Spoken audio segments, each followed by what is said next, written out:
Good morning, everyone. Well, afternoon for some of you guys, I guess. Thank you so much for joining us this morning. We're going to get started in just a moment. Just want to make sure that anyone else that wants to join us has a chance to jump on. So they have just a couple more minutes.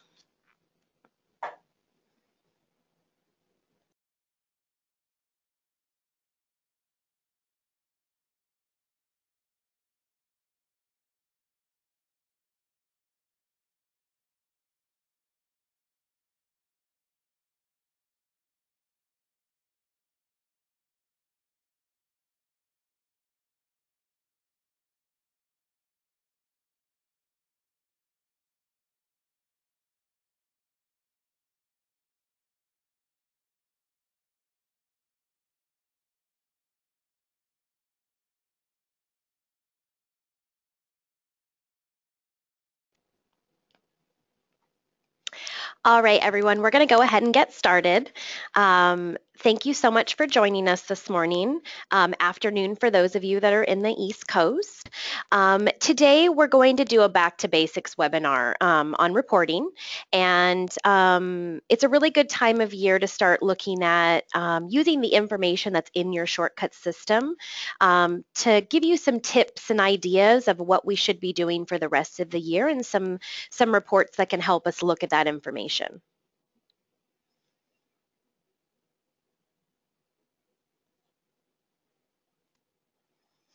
Okay, as always, just a little bit of housekeeping to get started. The duration of this webinar is about 30 minutes. You guys, it may be a little shorter than that. And then we always have time for Q&A. So if you guys have questions at the end of the session, we'll have time to answer some questions. Obviously, my microphone is on. Hopefully, everybody can hear me. Everybody else is automatically muted when you join. Your speakers have to be turned on to hear the webinar, so hopefully you've realized that the webinar started, and if you can't hear me, you're going to turn your speakers on now. You guys, we will take questions during the webinar as well as after. So if you have questions during, you can use the chat box to send questions through.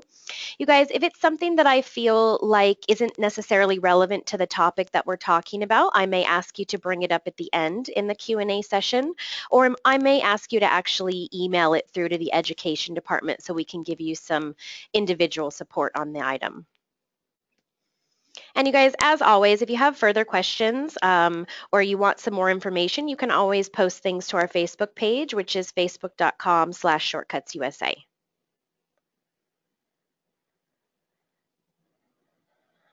All right, so learning outcomes for today. So today we will look at a number of key reports and explain details such as when we would recommend that you run them. Key points those reports are telling us about the business, as well as some ideas on how to use these reports and this information in some marketing.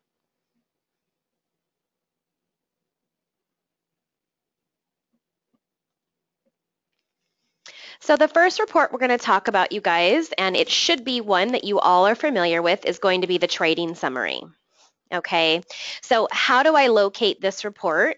You guys, so all reports are located in your tools menu in the reports.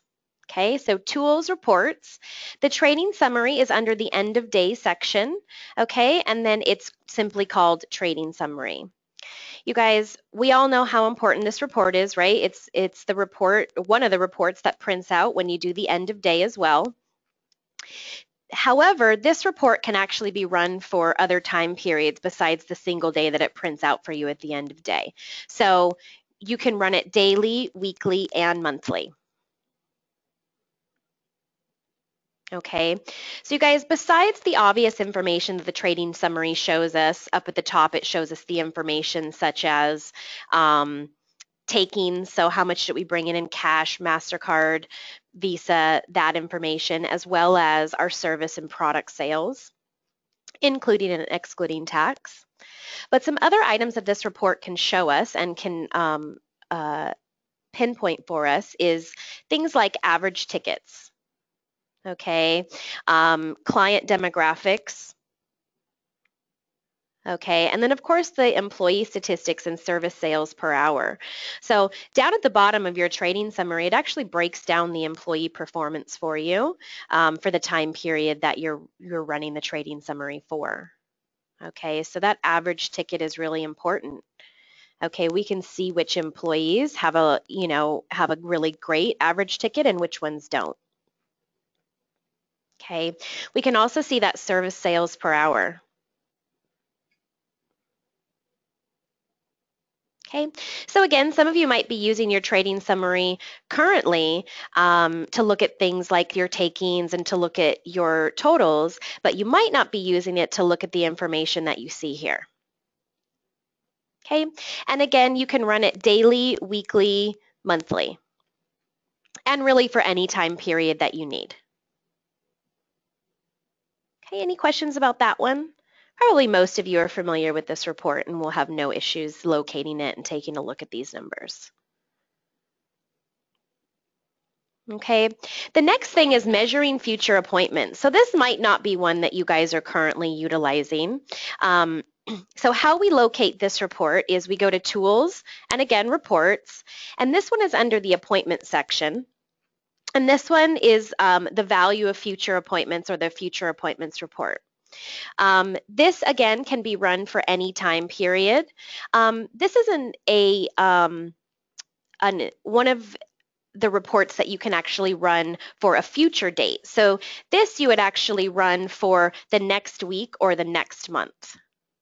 Okay, and then what you're going to see is you'll actually be able to see things like percentage booked for each employee for that time period that you're looking at.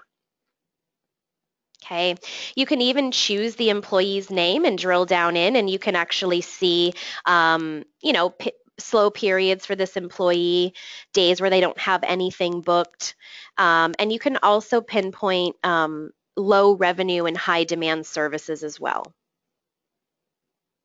Okay, so this is a really great report, you guys, that you can run, again, like I said, for the future weeks or for the future month, to really be able to look at the value that's sitting on your appointment book right now. And obviously, we have some idea of what we want, to bring in per month or what our goals should be. And we should really be able to see with running this report if we're on track to do that.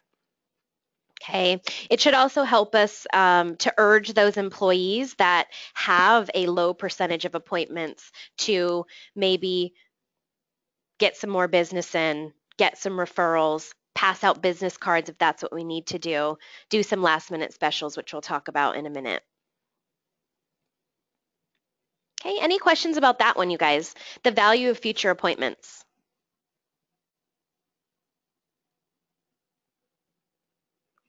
All right. Okay. The next one is the top selling products report. Okay, so you guys, how you locate this report is in Tools, Reports. Yours might say Stock or Inventory, so it's possible that the menu is Inventory in your report screen, and it's possible that it says Stock as well. And then you have the top selling products report. Okay, so this report, again, can be run for any time period. Suggested is the last month. Okay, so you can actually go run in Tools, Reports, pull up this report and run it for the last month, and it'll give you the information based upon the last month. Okay, so this is what your top selling product report would look like. Okay, so we can see things like products that sell themselves, products that are not selling, and then the profit that you actually generate on these products, right? So you guys, you'd be able to see which items you sold most during that time period, right? So you can see the items that basically, like we said, sell themselves.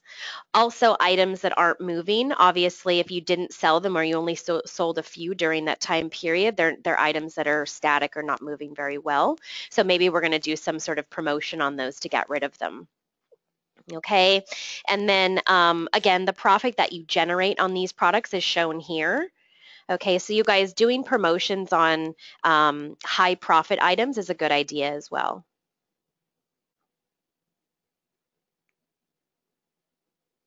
Okay, any questions about that one, you guys? We're going to get through this one pretty quick if there's no questions. All right, cool. So that's the top selling products report. You guys, we can also look at the top selling services report. So again, how I would locate this, I would go to tools reports, and then under the services section, I have top selling services. We would also recommend that you run this for the previous month as well. Okay, and again, it can be run for any time period. So you can also run these reports quarterly so that you can take a look at, making a plan for marketing and stuff like that. Okay, so our top selling services report, so it would obviously show us our most popular services, our less popular services. It's also going to show us average charge, which is really good. So it'll be able to tell us, is this lower than the service price? Because if our average charge or average cost for that service is lower than the service price, we know that we're discounting too much. So am I discounting heavily?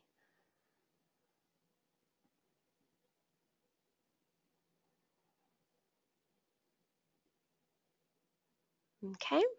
Any questions about that one? All right. Okay. The next one, you guys, is the Employee Performance Extended Report. Okay, so this one can be located in the employee section.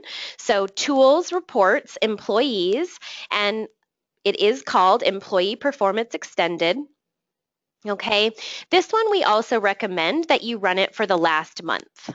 Okay, but again, it can be run for any time period. So it can also, this report can also be used when it's time to do reviews over a 6-month period or maybe a quarterly period if you do that.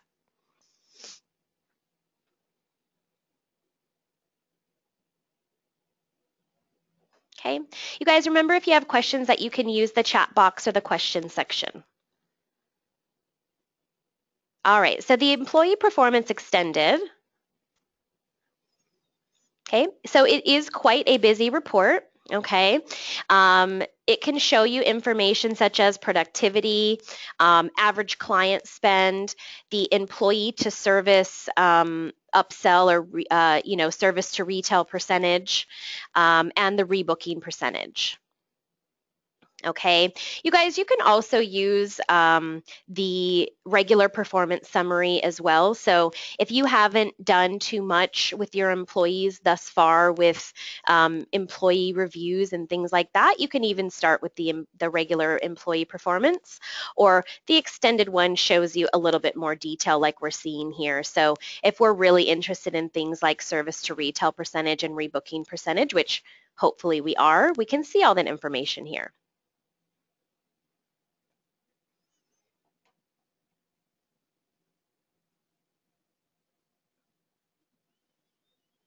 Okay, looks like we have a couple of questions, so I'm going to take a look here.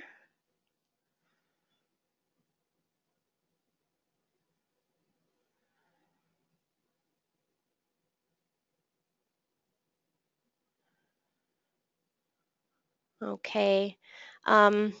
Melissa, you probably can't hear me if you're saying that you think you're muted and you can't hear anything.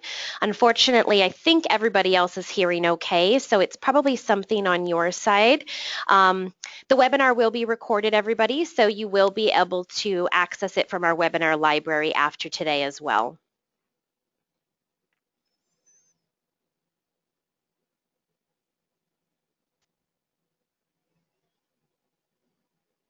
Okay. All right.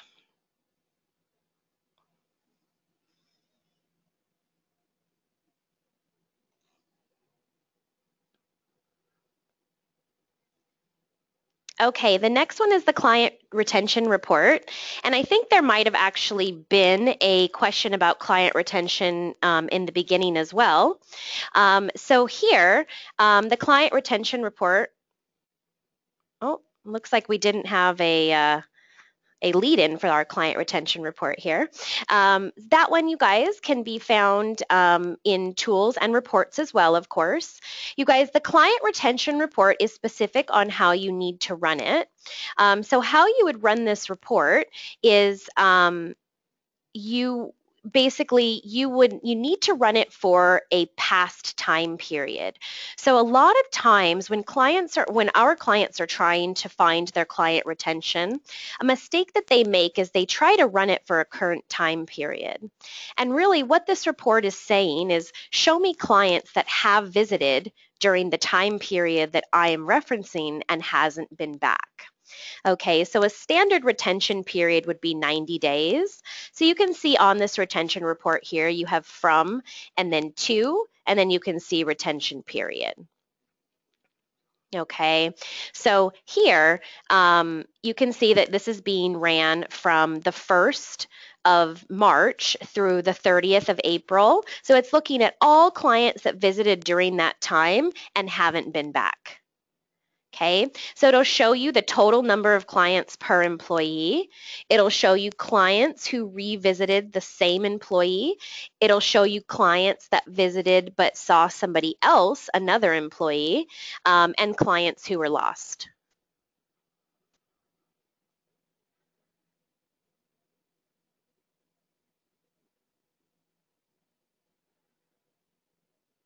Okay, yep, so this is everybody that visited during that visited during a period, and it will show us clients that have been back as well as clients that haven't been back.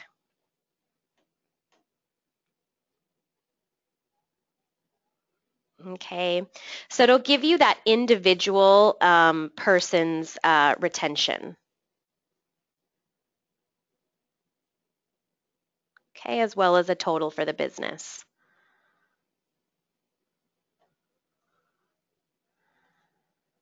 Okay, another area that we can take a look at to pinpoint how we might be able to do better, or some of the reasons why we might feel like our revenue is down or our frequency is down or things like that. So in the Shortcut Smart system, so a lot of you are using our Shortcut Smart, you're using the online booking, and you're using the Spotlight, and you're using the Anywhere, and a lot of those different tools. Okay, but a lot of us aren't utilizing Scorecard the way that we can. Okay, so you guys, Scorecard is a little tile in your Smart console as well. So again, you do have to be subscribed to Smart to be able to access this item. Okay, but when you go into your Scorecard tile, you guys, you will actually see a revenue tile. You'll see a transaction tile, a visits tile, clients tile, and an online booking tile. So the online booking section will only be showing information if you are using that tool. Okay, but the other information pulls directly from your point of sale system. Okay, so it shows us things like revenue.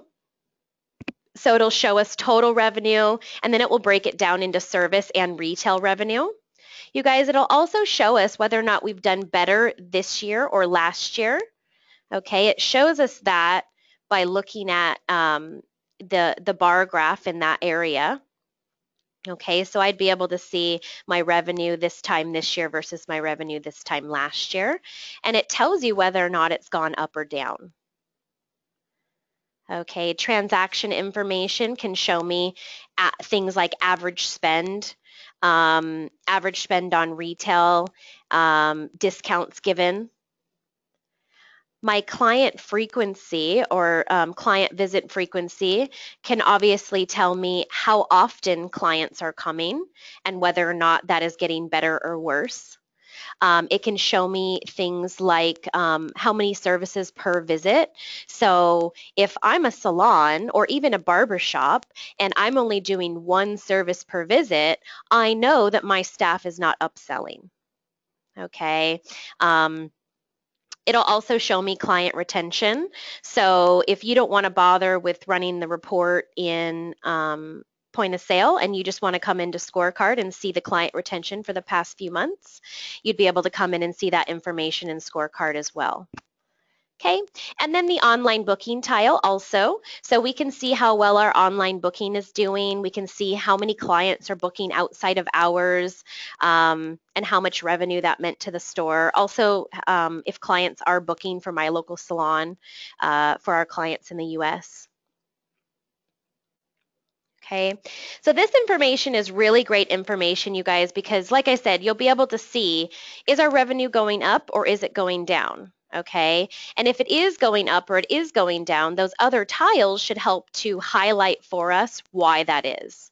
Okay, and hopefully give us some indicators on where we can do better. Like I said, single service per transaction, I know I can upsell. I'm not selling retail, I know I can upsell products.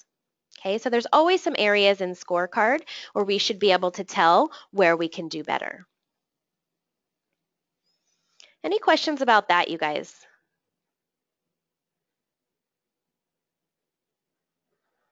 All right. Okay, so this is probably the section that everybody is really curious about is how do these reports help with marketing?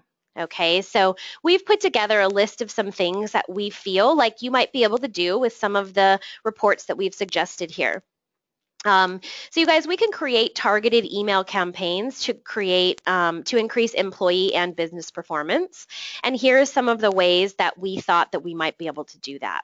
Okay, so we can create offers for clients of specific employees. So when we're looking at the value of future appointments report, you guys, and we have some specific employees that have some really low booked percentages, we can send out some emails. So you can see here this email I put together quickly just says, "Hi Angel, last minute availability at Angel's Test Salon. 25% off colors and cuts on Tuesday and Thursday this week with Geo. Book now."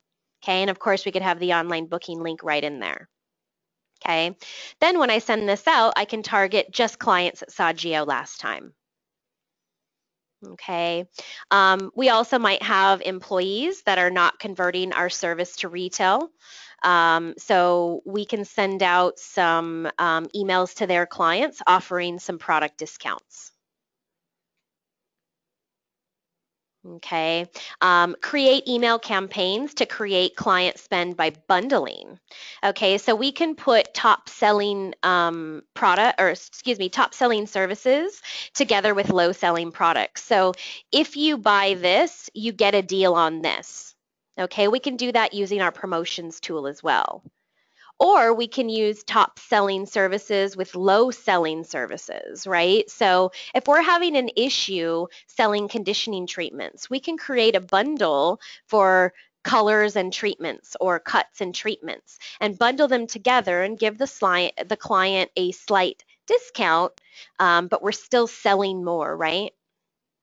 Okay, or maybe 2 for 1 on those lower selling retail items. So those items that we know aren't really selling and are kind of just sitting on the shelves, we can do some buy one get one free, or come in and buy this item and get 50% off or something like that. Okay, we can create upsell campaigns targeting clients with existing appointments.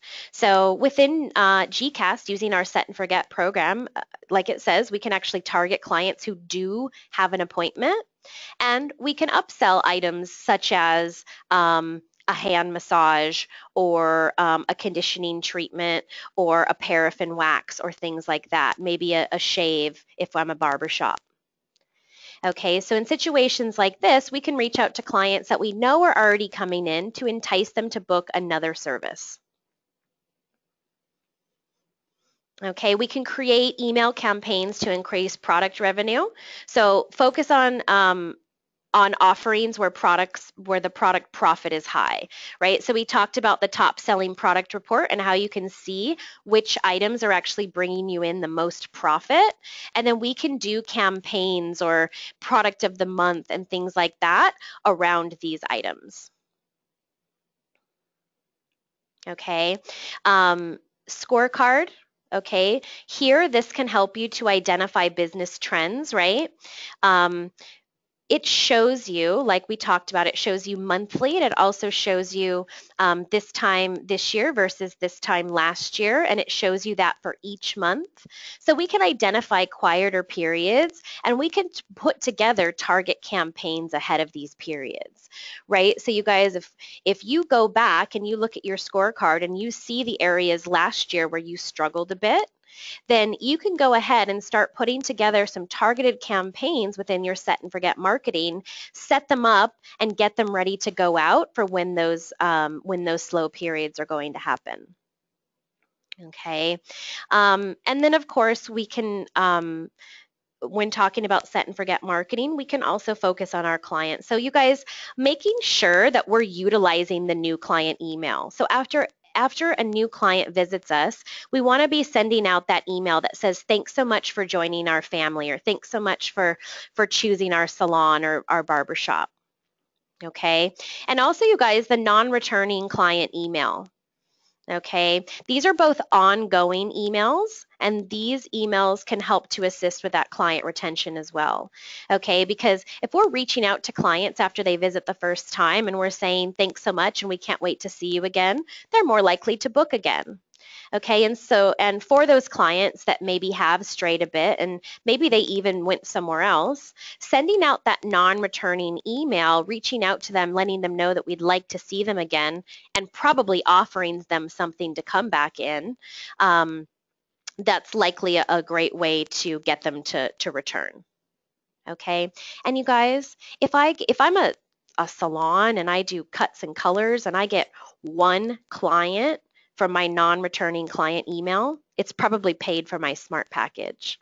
And if I'm a barbershop and I get 2 clients from that non-returning email, it's paying for my smart package. Okay, and remember the referral as well, you guys. So we can do a referral email as well within Set and Forget, where we make sure that we're thanking people that are sending us clients. Okay, so you guys, hopefully this has been up on the screen long enough when I talked through all these items and you've gotten a chance to take a bunch of notes. Again, you guys remember that this will be recorded and it will be up on our website shortly for you to go back and take a look at and reference. It'll be in the webinar library. So any questions about the marketing section here?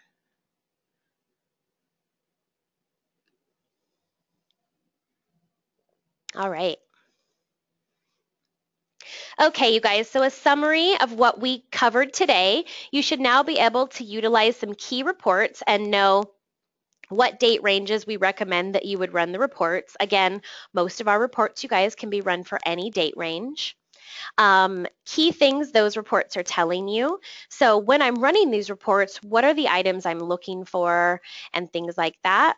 How to use these reports as well to improve your marketing by creating some targeted marketing. And also, you guys, using that scorecard tool to get ahead of the game and know where maybe we need some promotion information going on.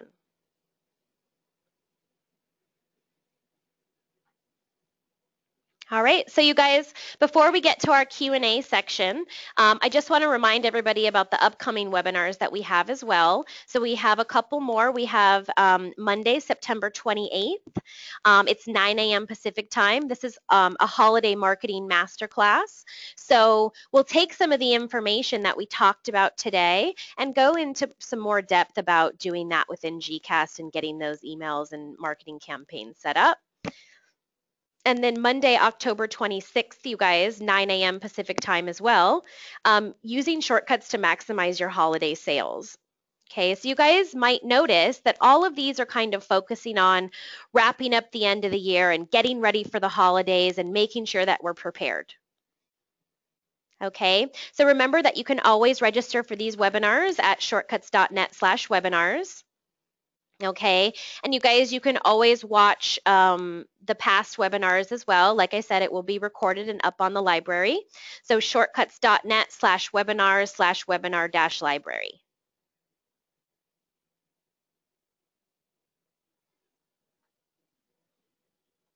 Okay, and that brings us to our Q&A section.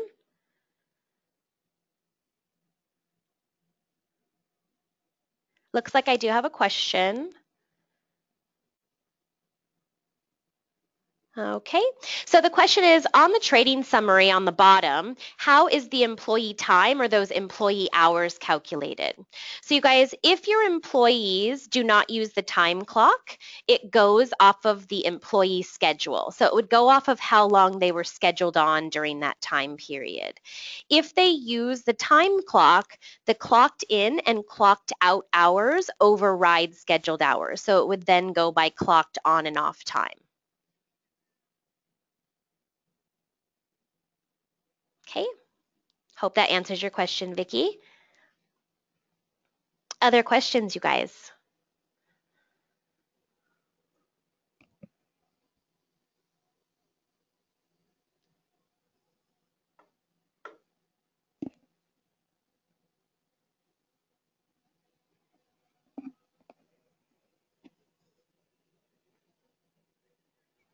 I'm sure someone has questions about that marketing stuff or about the top selling product report.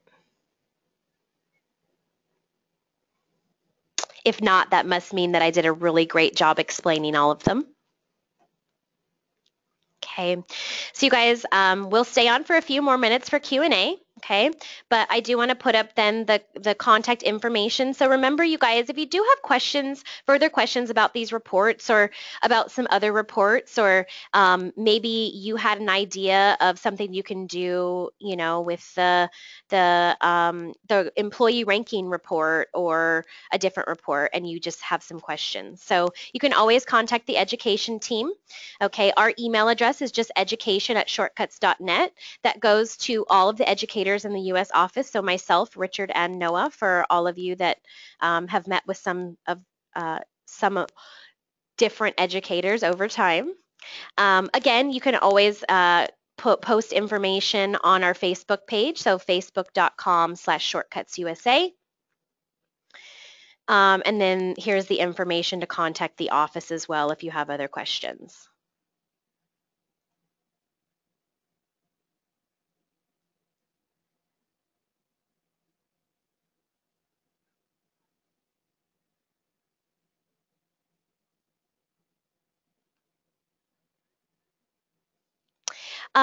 Tina, someone's asking here, you guys, about how long does it take for the scorecard information to be up and relative.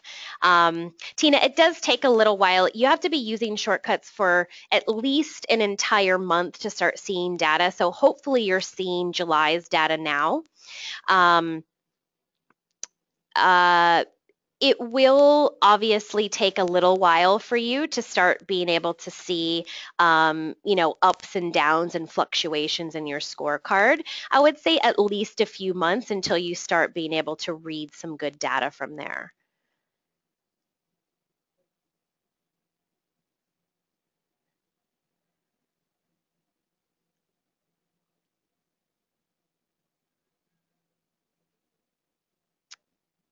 Marion, today's webinar is not going to cover the process of setting up a marketing campaign. This is definitely something that if you have some open training time, we can certainly cover with you. It's done through the GCast website, so it's gcast.com.au. So if you do have the SMART package, go ahead and send an email through to the education team and we'll see what we can do for you.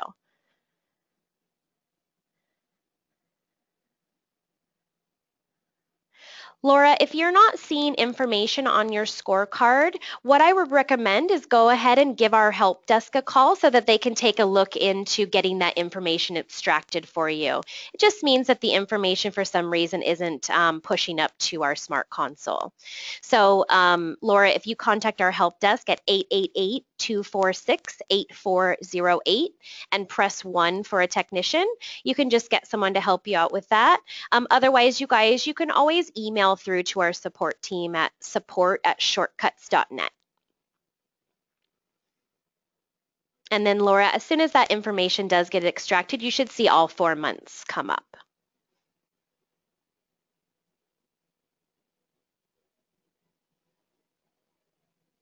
All right, any other questions, you guys?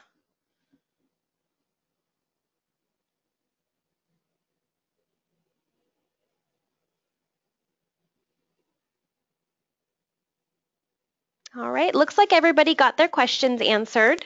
You guys, if you have other questions, like I said, go ahead and send them through to the education team or go ahead and give the office a call. Thank you so much for joining us today. Again, we're having another webinar at the end of September and another one at the end of October, so make sure you guys go ahead and register for those.